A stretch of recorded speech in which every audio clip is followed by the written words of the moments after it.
Assalamualaikum warahmatullahi wabarakatuh. Saya adalah Tata Adinda. Di sini saya akan menjelaskan jaringan tumbuhan, materi biologi kelas 11. Jenis jaringan pada tumbuhan itu dibedakan menjadi dua, yaitu jaringan meristem dan jaringan permanen. Jaringan meristem atau jaringan embrional itu adalah jaringan yang sel-selnya aktif membelah diri secara mitosis. Jaringan meristem memiliki sifat-sifat yaitu pertama, disusun oleh sel-sel muda yang aktif membelah dalam fase pertumbuhan dan perkembangan. Kedua, tidak memiliki ruang antar sel atau susunan selnya itu rapat. Kemudian, sel-sel berbentuk bulat, lonjong, poligonal, kuboid, atau prismatik dan memiliki dinding sel yang tipis. Kemudian di dalam sel mengandung banyak protoplasma. Sel memiliki satu atau dua inti sel, nukleus yang besar, serta vakuola sel sangat kecil atau tidak ada sama sekali. Berdasarkan asal terbentuknya, jaringan meristem itu dikelompokkan menjadi dua, yaitu meristem primer dan meristem sekunder. Meristem primer itu adalah jaringan meristem pada tumbuhan dewasa yang sel-selnya aktif membelah. Pada umumnya itu terdapat pada ujung batang dan ujung akar, sehingga mengakibatkan perpanjangan pada batang dan akar. Yang kedua ada meristem sekunder, itu adalah meristem yang berasal dari sel-sel dewasa yang berubah sifatnya menjadi sel-sel meristematik. Sel-sel meristem sekunder itu berbentuk pipih atau prisma dan memiliki vakuola yang besar di bagian tengahnya. Contohnya adalah kambium dan kambium gabus atau velogen. Kambium itu adalah lapisan sel-sel yang aktif membelah di antara pembuluh angkut, xilem, dan floem.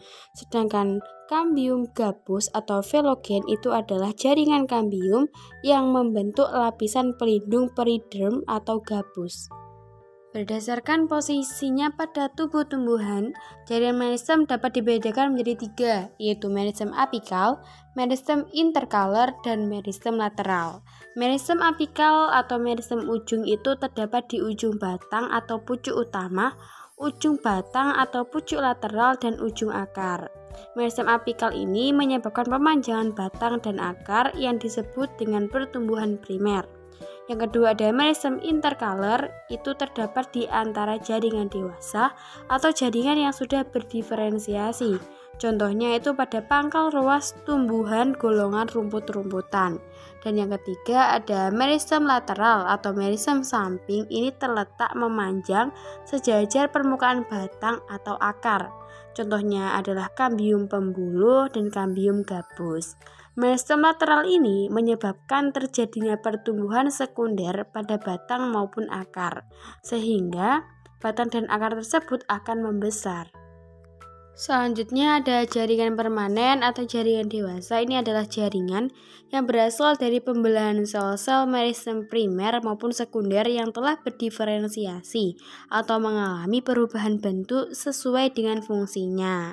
Jaringan permanen ini bersifat non-meristematik atau tidak aktif membelah, tidak tumbuh dan tidak berkembang lagi.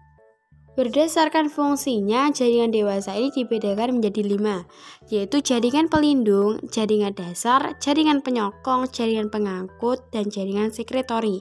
Yang pertama adalah jaringan pelindung atau jaringan epidermis. Mempunyai ciri-ciri yaitu umumnya terdiri atas satu lapis sel, memiliki sel-sel yang tersusun rapat tanpa ruang antar sel. Bentuk selnya ini bervariasi. Sel-sel memiliki banyak vakuola dan protoplas yang dapat menyimpan berbagai hasil metabolisme. Kemudian ketebalan dinding sel epidermis ini juga berbeda-beda. Dinding sel epidermis ada yang mengandung lignin, kutikula, dan pektin.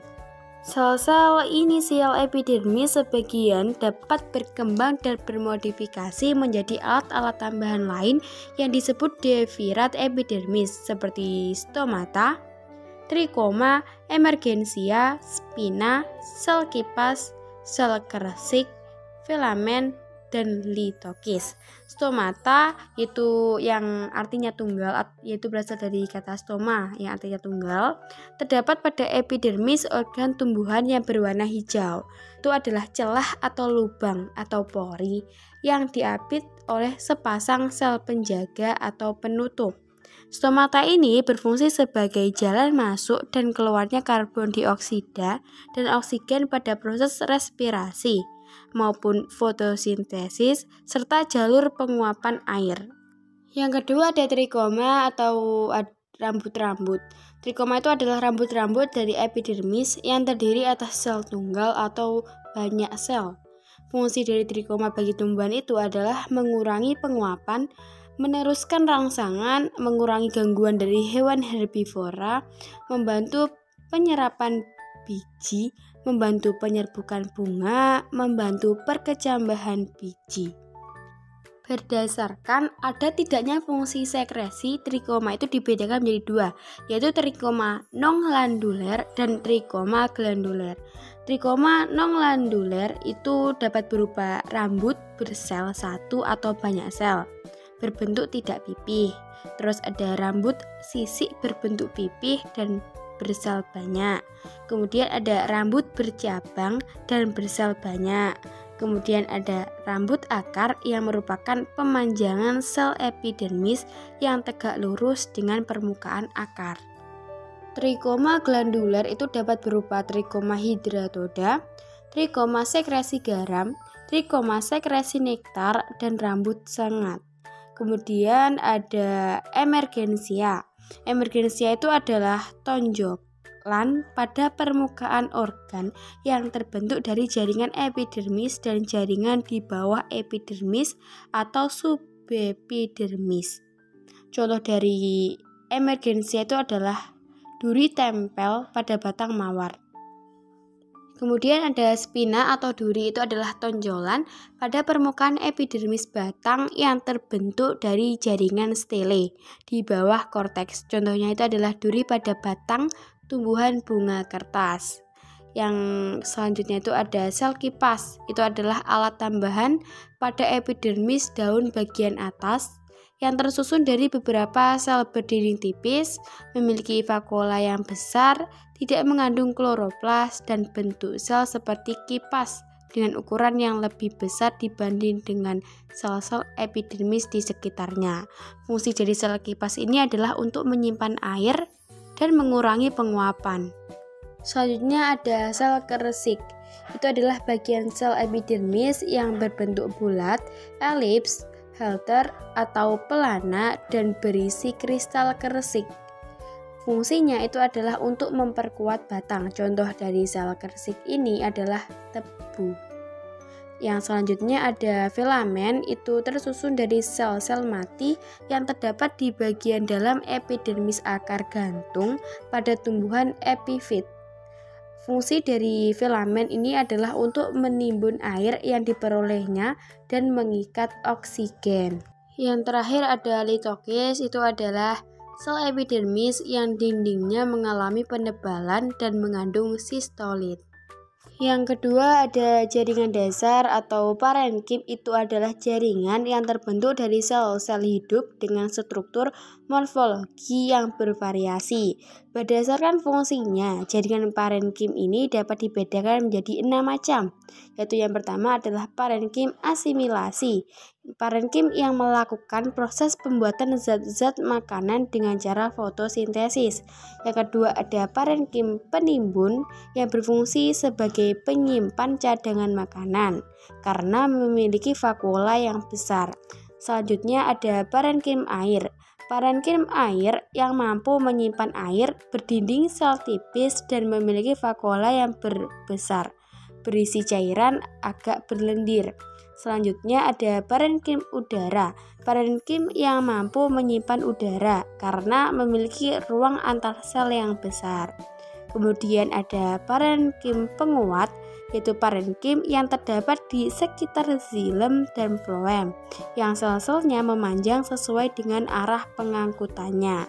Kemudian ada parenkim penutup luka. Parenkim yang bersifat merisematik karena melakukan pembelahan diri untuk regenerasi parenkim baru. Berdasarkan bentuknya, jaringan parenkim itu dapat dibedakan menjadi 4, yaitu parenkim palisade yang terdiri atas sel-sel berbentuk panjang, tegak, dan mengandung banyak kloroplas. Yang kedua ada parenkim bunga karang yang terdiri atas sel-sel yang bentuk dan ukurannya tidak teratur dan memiliki ruang antar sel yang lebih besar. Kemudian ada parenkim bintang yang terdiri atas sel-sel yang berbentuk seperti bintang yang saling bersambungan di bagian ujungnya. Yang terakhir ada parenkim lipatan yang terdiri atas sel-sel dengan dinding sel yang mengalami lipatan ke arah dalam dan banyak mengandung kloroplas. Yang ketiga ada jaringan penyokong atau penguat yang punya fungsi yaitu menegakkan batang dan menguatkan daun, melindungi tumbuhan dari gangguan mekanis, melindungi embrio di dalam biji, melindungi jaringan pengangkut, serta memperkuat jaringan aerenkim atau parenkim penyimpan udara. Berdasarkan bentuk dan sifatnya, jaringan penyokong ini dibedakan menjadi dua, yaitu jaringan kolenkim dan jaringan sklerenkim. Jaringan kolenkim itu adalah jaringan penguat pada organ-organ tumbuhan yang masih aktif mengadakan pertumbuhan dan perkembangan. Ciri-cirinya itu adalah tersusun dari sel-sel yang hidup, ukuran dan bentuk sel beragam, ada yang berbentuk prisma pendek atau panjang seperti serat dengan ujung meruncing, kemudian penebalan dinding sel tidak teratur, dan isi sel dapat mengandung kloroplas dan tanin. Yang kedua itu ada jaringan sklerenkim yang punya ciri-ciri yaitu sel-selnya memiliki dinding sekunder yang tebal, biasanya mengandung zat lignin, bersifat kenyal dan tidak mengandung protoplas karena sel-selnya telah mati. Jaringan sklerenkim ini dibedakan menjadi dua jenis, yaitu serabut sklerenkim dan sklereid. Serabut sklerenkim itu didefinisikan sebagai sel seperti serat yang panjang, tetapi terdapat pula serat yang relatif pendek. Yang kedua ada sklereid, itu merupakan sel-sel yang mati saat dewasa, tetapi protoplasmanya tetap aktif sepanjang hidup organ tersebut. Yang keempat ada jaringan pengangkut, yaitu jaringan pada tumbuhan tingkat ringan yang berfungsi mengangkut air dan garam-garam mineral serta zat makanan hasil fotosintesis. Jaringan pengangkut itu pada tumbuhan yaitu xilem dan phloem. Xilem itu berfungsi mengangkut air dan garam-garam mineral dari akar menuju ke daun. Komponen-komponen pembentuk xilem itu ada unsur trakeal yang terdiri atas sel-sel yang memanjang, tidak mengandung protoplasma, memiliki dinding sel yang berlignin dan memiliki noktah-noktah. Yang kedua ada serat xilem, yaitu sel panjang dengan dinding sekunder yang berlignin. Kemudian ada parenkim xilem yang tersusun dari sel-sel yang masih hidup, yang berfungsi sebagai tempat penyimpanan cadangan makanan. Kemudian ada phloem yang berfungsi mengangkut dan mendistribusikan zat makanan hasil fotosintesis dari daun ke seluruh bagian tumbuhan. Phloem ini tersusun dari sel-sel yang hidup dan mati. Komponen pembentuk phloem itu adalah unsur tapis, yaitu yang tersusun dari sel-sel panjang yang dinding ujungnya saling berlekatan dengan dinding ujung sel di bawahnya atau di atasnya, sehingga membentuk pembuluh tapis. Kedua, sel pengiring atau sel tetangga. Ketiga, serat phloem dapat berupa sel hidup atau sel mati. Keempat, ada parenkim phloem yang terletak di bagian tubuh tapis dan merupakan sel hidup. Yang kelima, ada sel albumin. Selanjutnya ada tipe-tipe berkas pengangkut. Berkas pengangkut ini dibedakan menjadi 3 tipe dasar, yaitu tipe kolateral, tipe konsentris, dan tipe radial. Yang kelima ada jaringan sekretori, merupakan sekumpulan sel yang berfungsi menghasilkan suatu zat. Pada tumbuhan terdapat beberapa macam jaringan sekretori, yaitu saluran getah yang merupakan kumpulan sel yang berisi cairan lateks yang mengandung garam dan asam-asam organik. Yang kedua ada sel-sel resin dan minyak yang merupakan sel-sel yang mengandung resin, damar, serta minyak eteris. Yang ketiga ada sel-sel lendir yang merupakan sel hidup. Inti sel berbentuk seperti benang dan memiliki lendir yang dihasilkan oleh dinding sel. Kemudian ada sel-sel penyamak, berada dalam kelompok atau sel tunggal dan menghasilkan zat penyamak. Kemudian ada sel-sel mirosin yang merupakan sel-sel yang berbentuk seperti bulu-bulu dan berisi senyawa protein mirosin. Organ pada tumbuhan itu dibedakan menjadi organ vegetatif dan organ generatif. Organ vegetatif yaitu akar, batang, dan daun. Organ generatif itu bunga, buah, dan biji. Yang pertama ada akar. Berdasarkan asalnya, akar dibedakan menjadi dua, yaitu akar primer dan akar liar. Akar tumbuhan terbagi menjadi dua, yaitu akar dikotil dan akar monokotil. Akar dikotil mempunyai struktur perakaran tunggang. Maksudnya adalah akarnya merupakan akar primer atau akar utama yang menancap ke tanah dengan kokoh. Sedangkan akar monokotil mempunyai sistem perakaran serabut, yaitu akar primer yang akan mengecil dan selanjutnya digantikan oleh akar-akar lain. Secara umum, akar terdiri atas tudung akar, epidermis, korteks, endodermis, dan stele. Selanjutnya ada batang. Batang merupakan bagian tumbuhan yang terletak di atas permukaan tanah, berfungsi menopang daun, bunga, dan buah. Bagian batang, tempat munculnya daun, disebut buku atau nodus. Tumbuhan monokotil umumnya batangnya tidak bercabang, tidak memiliki kambium, serta terus tumbuh meninggi. Sedangkan batang tumbuhan dikotil umumnya bercabang, serta memiliki kambium pada perbatasan antara jaringan xilem dan floem. Secara umum, batang terdiri atas epidermis, korteks, dan stele. Selanjutnya ada daun. Daun merupakan salah satu organ tumbuhan yang berperan sebagai pabrik pengolahan makanan bagi sebagian besar tumbuhan. Daun dapat dibedakan menjadi dua tipe, yaitu dorsiventral dan isobilateral. Secara umum, daun terdiri atas epidermis, mesofil, jaringan pengangkut, jaringan penguat, dan jaringan sekretori. Di sini terdapat perbedaan anatomi tumbuhan monokotil dengan dikotil. Sifat totipotensial dan kultur jaringan. Totipotensial itu adalah kemampuan setiap sel tumbuhan untuk tumbuh menjadi individu baru yang sempurna. Sedangkan kultur jaringan adalah teknik perbanyakan tanaman dengan cara mengisolasi bagian tanaman seperti jaringan akar, batang, daun, dan mata tunas, kemudian menumbuhkannya pada media buatan yang kaya nutrisi dan zat pengatur tumbuh secara aseptik atau steril dalam wadah tertutup yang tembus cahaya pada suhu tertentu sehingga bagian tanaman dapat memperbanyak diri dan beregenerasi menjadi tanaman lengkap. Jenis-jenis kultur jaringan itu ada meristem kultur, yaitu teknik kultur jaringan menggunakan explant dari jaringan muda atau meristem.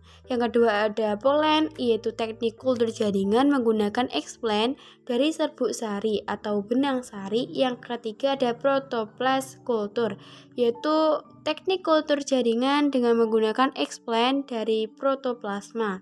Yang keempat ada kloroplas kultur, yaitu teknik kultur jaringan menggunakan explant kloroplas untuk tujuan perbaikan sifat tanaman dengan membuat varietas baru.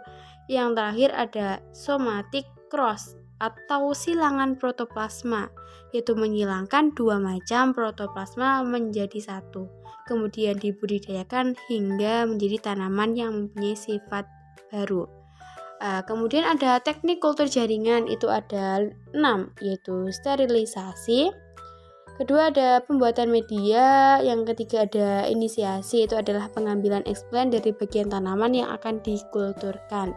Yang keempat ada multiplikasi, adalah kegiatan memperbanyak calon tanaman dengan menanam explant pada media. Yang kelima ada pengakaran. Dan yang keenam ada aklimatisasi, adalah kegiatan memindahkan eksplen keluar dari ruangan aseptik ke badan. Kemudian ada keunggulan pembibitan dengan teknik kultur jaringan itu adalah dapat diperoleh bibit yang bersifat identik dengan induknya. Kedua, ada tidak membutuhkan tempat yang luas, kualitas dan kesehatan bibit lebih terjamin. Bibit yang dihasilkan seragam, bibit akan lebih cepat pertumbuhannya. Pengadaan bibit tidak bergantung pada musim. Dengan waktu yang singkat dapat diperoleh bibit dalam jumlah yang banyak. Sekian yang dapat saya sampaikan. Terima kasih.